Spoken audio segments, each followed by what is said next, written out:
या सरकारचा संविधानावर आणि लोकशाहीवर विश्वास नाही अशी टीका आमदार सतेज पाटील यांनी केली। हिवाळी अधिवेशनात विरोधी पक्षनेता निवडीवरून माध्यमांनी विचारलेल्या प्रश्नाला त्यांनी उत्तर दिलं। यासह भाजप शिवसेनेला आता राष्ट्रवादीची गरज वाटत नाही अशी टीका सुद्धा त्यांनी केली। त्यांनी टीका करणाऱ्या विरोधकांनी 3.5 वर्षात काय केलं ते त्यांनी दाखवावं असा टोला खासदार महाडिकांना लगावला।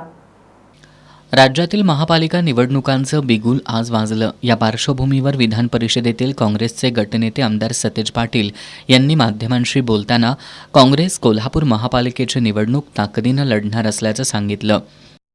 29 महानगरपालिकेचं या राज्यामध्ये रणधुमाळी सुरू झालेली आहे। काही जिल्ह्यांमध्ये 10-10, 11-11 वर्षे या निवडणुका झाल्या नव्हत्या आणि लोकांना आपलं महापालिकेला मतदान आहे हे लोक विसरून गेले होते आणि म्हणून सुदैवानं आता निवडणुका लागलेल्या आहेत। आम्ही काँग्रेस म्हणून निश्चितपणे या निवडणुका ताकदीने या ठिकाणी लढणार आहोत। राज्यात जास्तीत जास्त ठिकाणी महाविकास आघाडी म्हणून लढणार असल्याचं सांगत आमदार सतेज पाटील यांनी महायुतीमधील बेबनावावर टोला लगावला।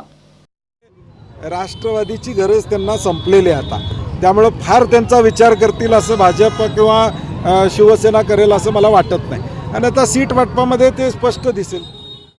हिवाळी अधिवेशनात विरोधी पक्षनेता निवडीवरून माध्यमांनी विचारलेल्या प्रश्नाला त्यांनी उत्तर देत या सरकारचा संविधानावर आणि लोकशाहीवर विश्वास नाही अशी टीका आमदार सतेज पाटील यांनी केली।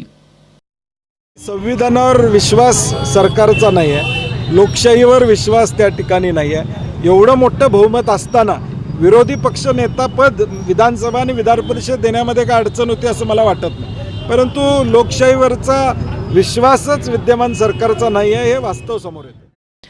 मागील 15 वर्षात काय केलं या विरोधकांच्या प्रश्नावर उत्तर देताना हवेतील ब्रिज 100 इलेक्ट्रिक बस कुठे आहेत असा सवाल करत आम्ही टीका करण्यापेक्षा कामं सांगू, विरोधकांनी 3.5 वर्षात काय केलं ते सांगावं असा टोला आमदार सतेज पाटील यांनी लगावला।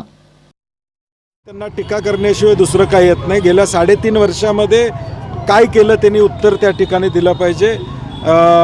तो कसला हवेतला ब्रिज अजून व्हायचा आहे, इलेक्ट्रिकल EV बसेस कोल्हापूरमध्ये 100 येणार होत्या, त्याचं काय झालं ते उत्तर। मला वाटतं टीका करण्यापेक्षा आम्ही केलेलं काम आम्ही सांगू।